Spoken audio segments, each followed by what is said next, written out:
Risk patients. Do not use if you have had adenomas, have inflammatory bowel disease and certain hereditary syndromes, or a personal or family history of colon cancer. Most insured patients pay $0. Ask your provider or an online prescriber if Cologuard is right for you, or visit Cologuard.com. I'm in. From the Hillside Medical Game Studios, WPRT-FM Pegram, WPUC HD2 Laverne. Good morning. Morning. Robby and Rexrode mornings from 6 to 10. It's not bad. Might have to work on that. It's not bad. It's a starting point. ESPN. 102.5 The Game and the Game Nashville app. A Cromwell Media Station.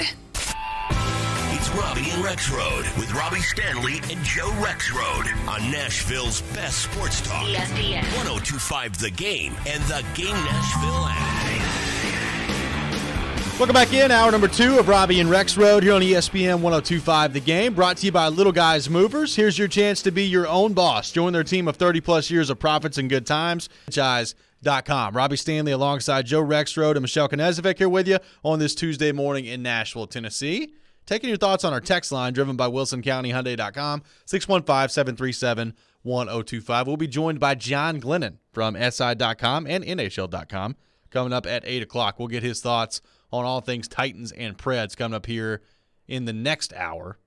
Joe, you'll be shocked to learn that Ja Morant had the top 2 plays on ESPN's top 10. Number 2 was the buzzer beater out of bounds. Number 1 was the dunk. I don't know. I might have flip-flopped them, but either way, you couldn't really go wrong there.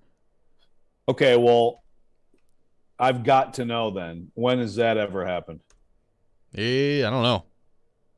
I'm sure it's happened before, but it can't have happened that many times where the same guy has top 2 plays. Same guy, top 2 plays? I mean, I got to know. I got to know, man. That there can't be many examples of that. Steph has probably done it a few times, if I had to guess. I'm sure LeBron probably has too, but it can't be very many. Yeah. Those 2 plays in the same half of basketball. Just absolutely absurd. The dunk one, if you look at the ref's jaw just drops. Oh, yeah. It's incredible. It just stops. It's awesome. Yeah, good stuff from Ja Morant. No question about it. Let's go to our text line driven by WilsonCountyHyundai.com, 615-737-1025. Got a texter that says, I wasn't a Tannehill fan, and I'm not in love with him now, but don't make a second mistake and take a hope and prayer at quarterback. Wait till there are better choices. The first mistake was not going for a quarterback before now. Tannehill made a couple mistakes that cost the game. Other great quarterbacks have had those days. Draft a support staff and hold off on QB. This is coming from a texter from Paris, Tennessee. So don't reach for a quarterback now and put yourself in the same position moving forward. I think most people would agree with that. Yeah. Again, I don't think the Titans should be like, we have got to get a quarterback. No, what come hell or high water, we're getting a quarterback. I don't think that's the way the Titans should be looking at this at all. But you got to do your due diligence, like David Poyle with Philip Forsberg. You got to know what would be coming back in a potential deal for Philip Forsberg. If you're the Titans, you got to know every single thing you can know about all these quarterback prospects. And if it turns out you got your list and like it's 10 out of 10 or every box is checked, then you're still faced with a tough decision, which is, okay, well, do you go for the future here because you believe this is the guy, or do you help this 2022 team as much as possible on this quarterback who's still realistically going to be your quarterback, even if you do draft the guy that you think is going to be the guy? Let's go back to the text line. Got a texter that says, draft receivers and a defensive back, right corner specifically, and beg Aaron Rodgers to come. Windows in the NFL are short. I think you can forget about the Aaron Rodgers stuff. I don't think that's going to happen. I bet you it'll still be discussed. I'm sure it will be discussed. I'm not going to say stunned, because stunned is too strong of a word for Aaron Rodgers. I would be pretty darn surprised at this point if he doesn't end up back in Green Bay, just based on everything going on around it. There are reports that they're talking back and forth about what the deal is going to look like right now. So I'd be pretty surprised if he's not back in Green Bay. Is he going to end this today? Is he going on McAfee? I don't think he's going on there today. God. I mean, come on, Rodgers. Like, it's the NFL Combine. You wanted to didn't want to drag it out. You wanted to overtake the NFL draft. right? Yeah. So here we go. Come overtake the NFL Combine and let's drop the news and let us all move on. Yeah, maybe so. Now did you see the Russell Wilson stuff over the weekend? Of like he apparently there's nothing Seattle in his profile on Twitter anymore. So Russell Wilson, maybe he's now available. People were reading into it. I totally missed that. Is that right? Yeah, there's nothing Seattle on his Twitter account anymore. That's the new thing. Just wipe. Scrap your social media. Yeah. Russell Wilson's too old for that stuff. Come Well, on, man. now, by saying there's nothing Seattle on there, like I think his profile picture used to be of him playing quarterback for Seattle, and now he's got like a picture of his family. So it's not like he's gone through and wiped all ties with the history of the Seahawks. It's just no longer a picture of him throwing the football. That's it? That's it. But people are running with it. Come on. I'm just telling you. So he decided to put a picture of him and his family. Well, it's his profile picture on his now. social media. Yeah, it's his profile Okay. picture now. Great. I'm just telling you what people are saying. Good Lord. But that's different than, I mean, and seriously, like Kyler Murray actually like got rid of multiple, right? You would have never known that Kyler Murray ever played quarterback for the Cardinals if you went through social media. Yes, there's a big difference. Oh, man. All this stuff. Is there a headline generated on Russell meeting? Yes, there is. Wonderful. Got a text. I'll make sure to click on that. Well, I got a texter that says, "Oh my God, don't tell Jared about Russell's Twitter account." This could be. I may have just filled Jared's show today. What does it mean? Oh man, Josh texting in says, "Do y'all not talk about the Grizzlies?" Josh, we've talked about the Grizzlies for 35 minutes today. Wait, someone's complaining about too little Grizzlies talk. Look, let me let y'all behind the curtain a little bit as to how we talk about the things that y'all care about. Look, if it were up to me, we'd spend a whole lot of time talking about like NHL stuff all the time or NFL stuff all the time. Or if it were up completely to Joe and Michelle, we'd do 4 hours on college basketball. That's probably what we'd do. Yes. But it's not up to us. We talk about the things that y'all want to hear about. So if enough people care about the Grizzlies, we'll talk more about the Grizzlies. But, Josh, we have talked about them for about 30 minutes today, and we've only been on the air for an hour. I'm pleasantly surprised that someone complained about because, as you know, we've definitely gotten the spend one NBA segment, and people are like, "How dare you talk about the NBA?" Yeah, it's like most of the time when we start talking NBA, people really complain that we're talking NBA. So can't make everybody happy, Joe. This is true. I got to do something, on Twitter here. Don Walker at JDonWalkerTN tweeted at us that Jeffrey Simmons was a lucky pick, and he tweeted the Wikipedia definition of a gambler's fallacy, also known as a Monte Carlo fallacy, which is basically like if something happens more frequently than normal during the past, then it's less likely to happen in the future. I guess the idea being since they've only had like one good first round pick, or like really good first round pick, the idea that it's going to happen more frequently in the future, that's how a gambler thinks. Like basically the odds are I'm going to start hitting, here at the table. Right.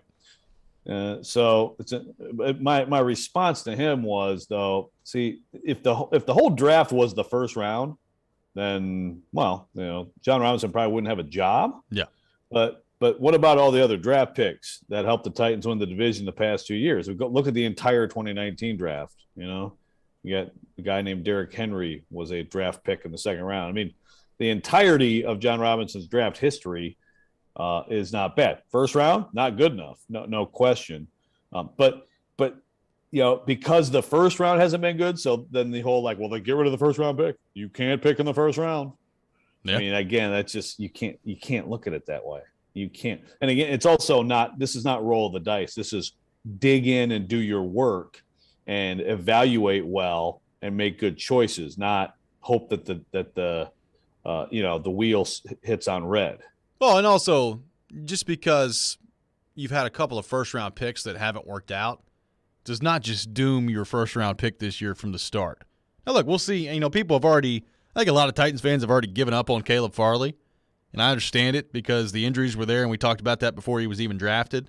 And then, 5-6 games into his career or whatever it was, he's hurt. So that's not great. I understand that. But the idea that, like, Caleb Farley, it's just impossible that he's going to figure out moving forward – we don't know that. I don't know what Caleb Farley is going to be this year. He could come out there and be a stud. I have no clue what Caleb Farley is going to be it would be nice to get through a first-round pick this year and say, okay, not much of an injury history there. Feeling good about his health moving forward. Not much controversy off the field. Everything's feeling great after your first-round pick this year. But to that point, what were we saying after Isaiah Wilson got drafted? There was not much talk about, well, I bet he's going to go jump off the balcony here in Nashville. Like, it just right. That went off the rails quick after he was drafted. No, exactly. To the point earlier about you just you don't know. That's why there's so many misses. It's not usually as extreme as Isaiah Wilson's case, but there are some people who are obsessed with being great, and they come in and some people who fit into this system and don't fit into that system too. Just so many intangibles and just unpredictable things around someone's life that you can't know. You're trying to. I mean, they're trying to. That's what this week is largely about, trying to figure out every single thing you can know about a person since third grade, to try to project whether they're going to be a great professional and maximize their talents, but you still just can't know. I had another point to make, but I forgot. Josh from Jackson texting in says, do you guys think getting Deontay Foreman back is a big deal or not? This is coming from Josh from Jackson. I mean, I think it would be great, but I just don't see how it works out. He would work out well as a compliment. I think that he's made himself some money here. I think he's done the work to keep himself in the league. I don't see how that's with the Titans. I mean, just again, when you add everything up, there's some things that have to go, and I think he's one of them. We'll continue to take your thoughts on our text line driven by WilsonCountyHyundai.com, 615-737-1025. Coming up next, we'll get into a wild story in college football regarding a former head coach at Baylor that had a job, now no longer does. We'll get to that coming up on the other side. This is Robby and Rexrode here on ESPN 102.5 The Game. Tune in every Wednesday at 4:30 p.m. for Nashville's own Jason Fitz with Jared Stillman and company. Fitz started his sports talk career right here on 102.5 The Game, and now he anchors shows for ESPN. Jason Fitz is brought to you by Blood Assurance. Give blood. Give local. Give life. Join compassion and give hope to a family in extreme poverty. Share your $40 one-time gift when you text the word GIVE to 83393. Hey, it's Chase McCabe, and BetMGM welcomes you with a special offer on the NBA. Simply place a $10 moneyline wager on any game, and if either team hits a three-pointer, you'll win $200 in free bets. Just use the bonus code 1025GAME200 when you make your first bet. Plus, listen to this. You'll earn BetMGM rewards points that can be redeemed for online bonuses or converted into comps for rooms, restaurants, and more at over 20 MGM resorts nationwide. I've done this. It's awesome. BetMGM is proud to be an authorized gaming partner of the NBA. Just download the app or go to BetMGM.com. Use the code 1025GAME200 to win $200 in free bets if either team hits a three-pointer. Visit BetMGM.com for terms and conditions. 21 years of age or older to wager. Tennessee only. New customer offer. All promotions are subject to qualification and eligibility requirements. Rewards issued as non-withdrawable free bets or site credit. Free bets expire 7 days from issuance. For problem gambling support, call the Tennessee Red Line at 800-889-9789. Garth Brooks, Saturday, April 16th, Nissan Stadium. Presented by Amazon Music. Tickets on sale Friday, March 4th at 10 a.m. Only 3 ways to buy. Ticketmaster.com/Garth Brooks, the Garth Brooks line at Ticketmaster, or the Ticketmaster app. It's not easy being the one everyone counts on to keep the facility running, no matter the weather or supply chain hiccup. But we get you, Raymond in Buffalo, and Maria in Miami, Jules in Minneapolis, and Stan in Central Indiana, taking control of everything that's under your control. At Grainger, we're here for you with experienced branch staff at over 250 locations so you get the product you're looking for. Call clickgrainger.com or just stop by. Grainger, for the ones who get it done. Get in zone, AutoZone. Welcome to AutoZone. Dashboard light problems? We can help. Our free Fix Finder service can read your check engine light, ABS light, and service indicator light, and give you possible solutions, verified by licensed technicians. You'll even get detailed results sent straight to your email so you have them when you need it most. It's the most complete free warning light report backed by technician-verified fixes. The free Fix Finder service, only at AutoZone. Get in zone, AutoZone. More details at AutoZone.com. So the dream was to build your very own law practice. Be your own boss, call all the shots. But have things like billing, HR, timekeeping, and all the other management stuff turned your dream into a nightmare? Take charge of your practice with Lexicon. We're the intersection of practice management software and legal support services for your firm. You'll get more billable and livable hours back. Lexicon marks the spot for all your practice management needs. Visit lexiconservices.com/intersection to get the whole story or schedule a demo. If you've missed any of today's show, just search Robby and Rexrode on Apple, Spotify, or your favorite podcast platform. Welcome back in, Robby and Rexrode here on ESPN 102.5 The Game. Robbie Stanley alongside Joe Rexrode and Michelle Knezovic here with you on this Tuesday morning in Nashville, Tennessee.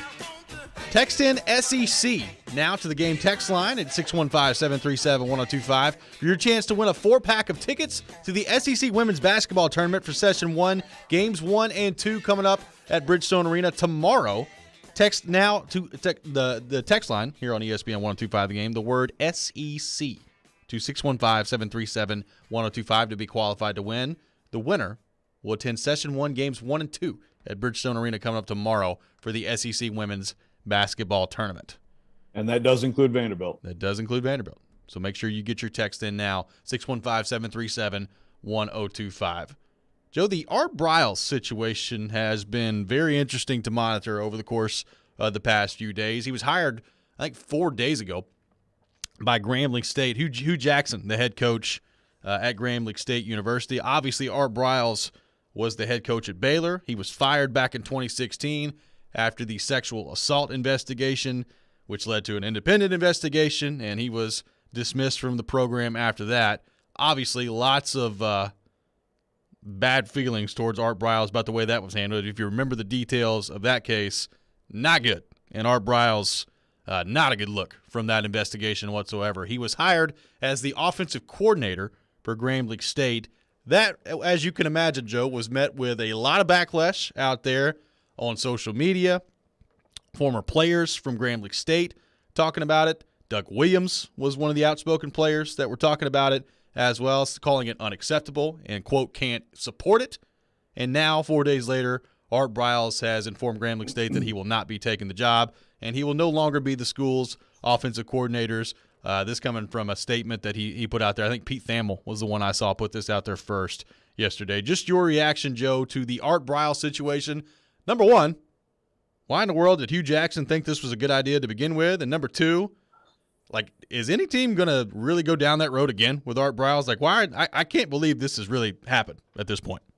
Well, I can't say no at this point because it just keeps happening. It's like he is like the holy grail of coaching or something. And again, we don't have time to revisit everything, but there are things that that happen in a college football program that ultimately, there's a certain amount of responsibility that has to go to the head coach, whether there was any involvement or not. And then there's the talking about actively trying to interfere with sexual assault investigations, which is unforgivable to me. Well, especially, the way he has gone about this. I just haven't seen any real remorse. Someone correct me if I'm wrong. I know he's done a couple of interviews. There was a really interesting point made. He was a great writer in Virginia, and about the Michael Vick thing with this as a comparison. Okay, Michael Vick, and look, I know people that, and that's it. And you know what? I mean, that's certainly, you're right. I get that. I mean, it's some awful stuff with him and the dogs, and I mean, it was just terrible. Michael Vick, again, some people are not going to buy into this. That's fine, but I think David Hill's point is like it's looked like you want a redemption story to look like, and then like